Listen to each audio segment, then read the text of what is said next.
Hi there, Miss Adams here, just wanting to give a little bit of information on how to effectively create a revision timetable. 4 weeks to go to your first set of practice exams, and so I think it's important that we give you a little bit of guidance on how to set up a good timetable. Often we'll just say, oh, have you created your revision timetable yet? But we don't always give you the advice on how to do it. And this quote here from Vic Goddard, who you might recognise from the television, says that actually it's a really difficult thing to do, and it's why we need to help you do it. So this is what this short presentation is going to be about. Just want to show you a short video from BBC Bitesize of some students telling you about their experience of creating and using revision timetables. So let me pop this on.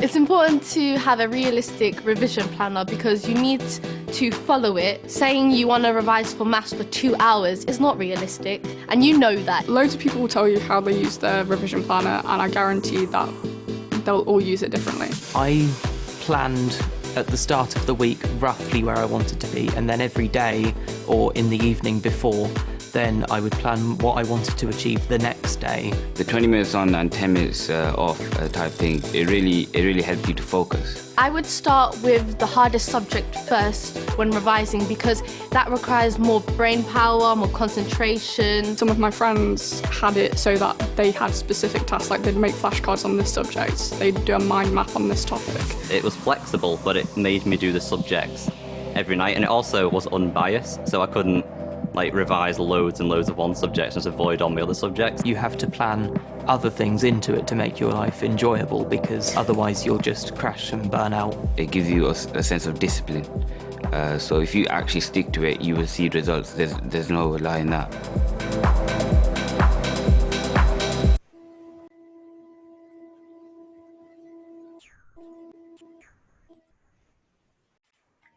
So that's some thoughts from pupils who have used a revision timetable effectively, and some top tips there which we'll cover. So like I say, 4 weeks to go before your practice exams start on Thursday the 3rd of December, and they will run for a full week. So that gives us a full month to get our revision timetable set up. And I want to talk to you about this thing called distributed practice. And it's really about making sure that you don't just overlearn the same topic all of the time, or the same subject all of the time. Distributed practice is about using different strategies to visit and revisit the same topics, but with a few days in between, so that you're not just trying to do it all in one hit.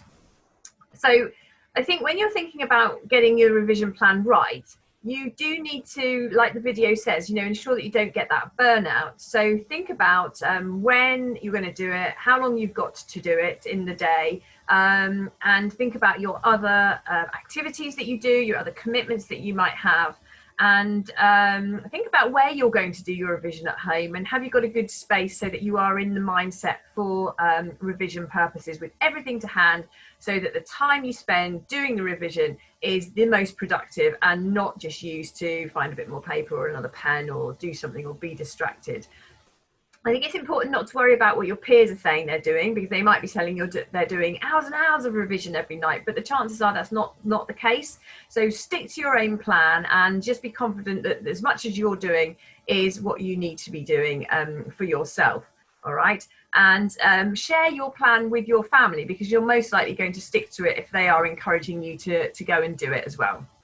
So think about it in half-hour chunks, and the best thing to do is to have 20 minutes and then follow that by a chance to revisit and review, and then have some downtime, have 10 minutes to walk away, so that you can just decompose your information, declutter your brain, ready to start the next phase. So here you can see that it's saying about selecting the topic, and I'll talk to you about how you're going to do that in a second. 10 minutes of revision, so really active revision, might be making cue cards, it might be doing mind maps, it might be covering information and trying to rewrite it. And then have a think about doing a question. Set a timer so that you are really prepared on a past paper question. And then finally, have a think about, okay, well, what does the mark scheme say about what the answer should be? Can I see that? What does it look like? What did my teacher tell me? Have you got a model answer that you can just check it against so that you know that you're on the right lines? Now, whenever you come against any problems or concerns that you might have, don't forget to note those down so that you can speak to your teacher about them when you see them next in class. Don't leave misconceptions or things that you're not sure of or clear of without asking your teacher, because that's what they're there for. And that's why you do revision, so that if you get stuck or you find that you've got gaps, you can go back and ask your teacher about that. So thinking about it as a half-hour process is a really good way to do it. So this notion of the interleaving is a really important one. And like I say, it's not about doing all of the same subject for a whole evening. It's about breaking things down into topics. It's about spacing them out across the 4-week period that we've got now, so that you are coming back and gradually revisiting them. The slide previously said that if you've got 4 weeks or a month to your exam, coming back every week to the same subject or topic to revisit the learning is a really important thing to be able to do. Not doing it all at once and thinking, that's it, I'm done now for that subject. So you'll see the picture at the bottom here is the spaced and interleaving row rather than the maths practice at the top. And so for a 2-hour session, each of those topics is half an hour with a little gap in between, remember. And it means that you're moving from one thing to another. And this means that your brain stays fresh. You don't start to get fatigued by looking at the same content. You can often find sometimes if you are reading a book late at night that perhaps you start to not remember what you've read, or you haven't quite read it as effectively. So keeping the change every 30 minutes keeps your brain fresh and alert and picks up again onto the new subject and topic that you are going to cover, okay? So the space and interleave practice is exactly the right thing to be doing. So first job really is for you to find out when all your exams are and then put them into your timetable so that you know where they are, because you're going to work backwards from that point. So once you've got that from your exam timetable, you're going to also then add in your other commitments. Remember, the students in the video said that it's still got to be fun. Life has still got to happen. And so there are things that you know that you are committed to. And they might be sports teams, they might be jobs, they might be visiting a relative. So make sure that those commitments are in, because that's going to give you a realistic idea of how much time you've got left of an evening, of a weekend, to be able to commit to your revision so that you know what you're dealing with. And nothing will get in the way of you being able to commit to what you are going to put on paper for your timetable. So then divide down into your slots, and I'm recommending 2 hours per night. So that could be 4 subjects and topics that you're covering. And think about what that might look like on a weekend. You might do more on a weekend. You might do less because you've got other commitments that you have. So breaking them down, and you can see I've still got my exams on here. So I've got 4 slots, 30 minutes each. That covers my 2 hours of an evening. And so then I'm going to think about very specifically, what am I going to put into each of those slots? And it's no point in just writing the subject, just writing English. It's too broad. You need to know that you are writing English and the specific part of English that you are going to look at, the specific topic, so that you don't have to waste your time. You can go straight to it and you can get on with that bit of revision. And then you know that you are not favouring topics or subjects that you prefer. You are spreading it out. You are doing this interleaving so that you are making sure you're keeping your brain fresh within those 2 hours and really maximising the impact of the revision that you have. You can see here I've got English, maybe Romeo and Juliet, I've got some exam questions, I've got poetry. So think about specifically what you're going to do. And you've been given now the topic list by your teachers in the booklet that you've been provided with. So you can see exactly what it is that you need to be doing. So you can use that booklet, please, when you set up your revision timetable, to be very specific about the areas of the subject that you will cover in that 30-minute slot, okay? So you've got that to hand. Now, you might not want to do it on paper. I know Mr. Shepherd has given you some a paper template. You might prefer to do it on a computer-based system. Well, you can use this software that we've had, which is getrevising.co.uk, and you can put all of your exams in there, and then you can put your subjects alongside it that you're going to study. It's also got some revision material in there too. So if you say which exam board you're doing, it will actually give you some prompts to revise. So if you're also getting stuck, it's a really great place to go to look for some revision material. So as I say, top tips, just really break each subject down into the topics so that you know what it is you're going to do. There's an example for history there, but you've got all of those in the booklet that you've been provided with. Divide your time up equally and don't focus on the things you're most confident with. It's really easy to do that because you like it, it's your favourite subject, you want to spend the time on it. Actually, you're going to have to push yourself to do the things that perhaps you're not as confident in, because that's really going to bring those subjects up as well to the same level of confidence that you have in other areas. Spread the time and focus.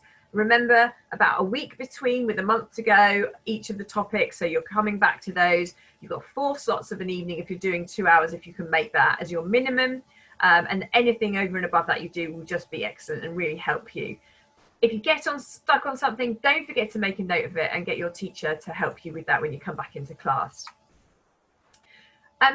You need to stick to your plan is the most important thing, but you need to be mentally and physically fit.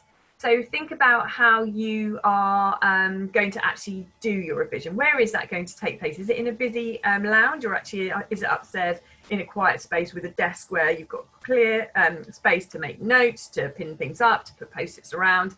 But remember to take breaks. You need to get up. You need to get up and have a bit of a change of scenery and come back. And then you can start again on your different topic after your 30 minutes. If you're going well, if the revision is going and you get to the end of your 30 minutes, don't just stop. Keep going if the momentum is there. It's a really good thing when your brain is in track and it's moving forward. So go with it. Don't feel you've got to stop because that's what your timetable says.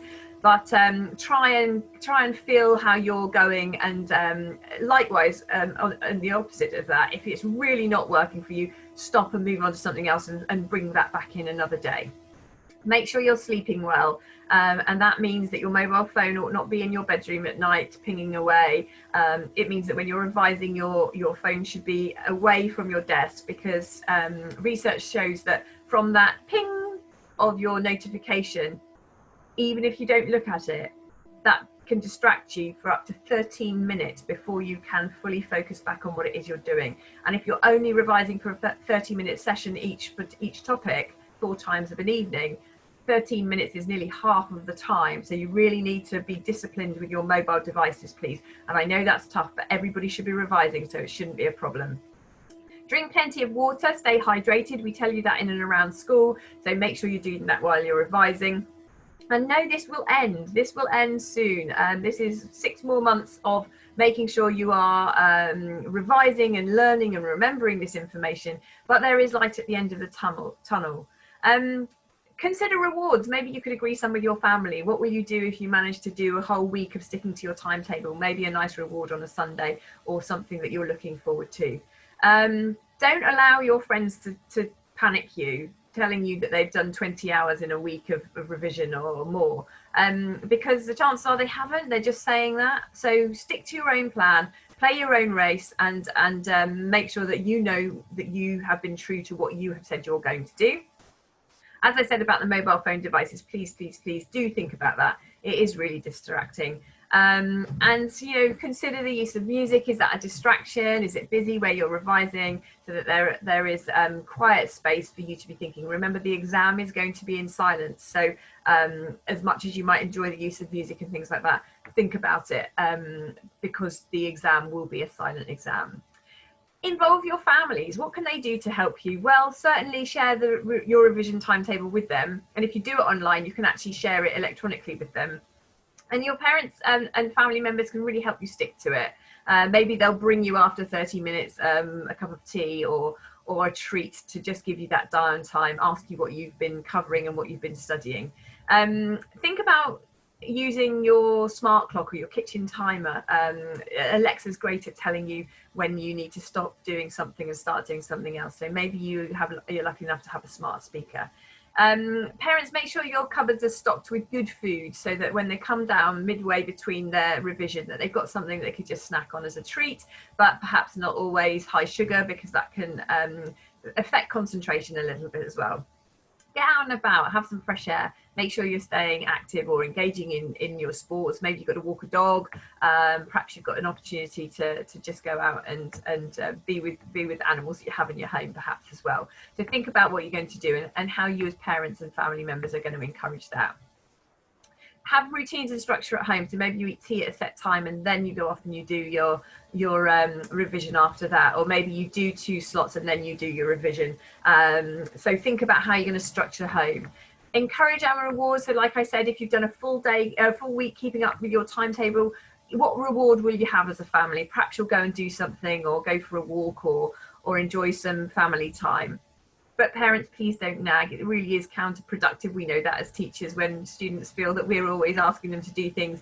But it's really important to be consistent and to set ground rules and maintain them. And I'm talking particularly about the mobile technology, because those distractions will really impact on the way the students are able to perform in their revision sessions. Okay, and if you can do anything, then get a stash of paper, pens, post-it notes and cue cards, so that there's no reason why they can't straight away get down to revision, making all of those good notes that they can cover up and you can test them on. They can rewrite them back. All of the strategies that will be in the other videos you can go and have a look at as well. So I think the key things to remember really are to make sure you prepare your revision timetable first and foremost, using your exam timetable, so you know when the subjects are coming. Work back from there. Agree, can you do 2 hours a night? I hope you can, I'm sure you can. And put those topics for the subjects very clearly into it, so that you know you're not just trying to cover all of maths. You are covering specific parts of the maths topic according to the topic list that the teacher has provided you with. But be prepared, and having a plan is the best way to be prepared.